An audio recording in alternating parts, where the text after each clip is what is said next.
আমি জানলে বিয়ে করতাম না। কি যে যন্ত্রণা রে ভাই! আহা রে! কয় আলু নাই, পেঁয়াজ নাই, ডাইল নাই, নুন নাই, মরিচ নাই। মানে এই যে একটা পেন, এটা একটা মানে বিশাল যন্ত্রণা জিনিস। সোহেল ভাই, আমিও তো বিয়ে করেছি। আমার কাছে তো মনে হয় যে প্রত্যেকটা ওয়াইফের কমন ক্যারেক্টার এটা। এখন আগে তো হয়তো বা লিস্ট ধরিয়ে দিত, এখন তো এসএমএস আসে। দুধ লাগবে, আলু লাগবে, পটল লাগবে। আরেকটা যন্ত্রণা আছে, ফোন বাজলে কে ফোন দিছে? আচ্ছা।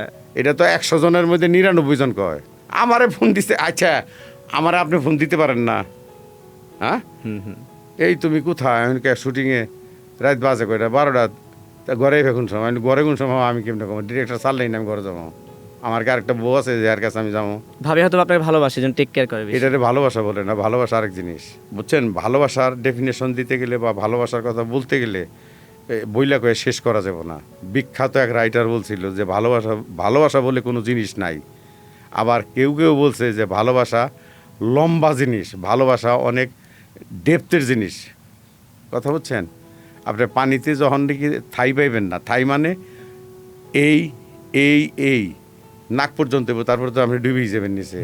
এরকম ভালোবাসা আছে। দুইজনের মন যদি একত্র না মিশে, তার দাম্পত্য জীবন সুখের হইব না, সুন্দর হইব না। একত্রে মিললেই তো সুন্দর হবে। একত্র একসাথে মিলা যাইতে হইব। এখন আপনি খাইবেন হইলো ডিম দিয়ে বেগুন দিয়ে রেন দিয়ে, আরেকজনে কই বেলাচ্ছে, আরেকজন মানে আপনার বউ কই বেলাচ্ছে যে না আমি ডিম দিয়ে বেগুন দিয়ে খাম না, মাছ দিয়ে খামো। মিললো না তো, একসাথে হইলো। এরকম যাই দেন গা যে মানে 75% ঘরে এগুলো হইতেছে।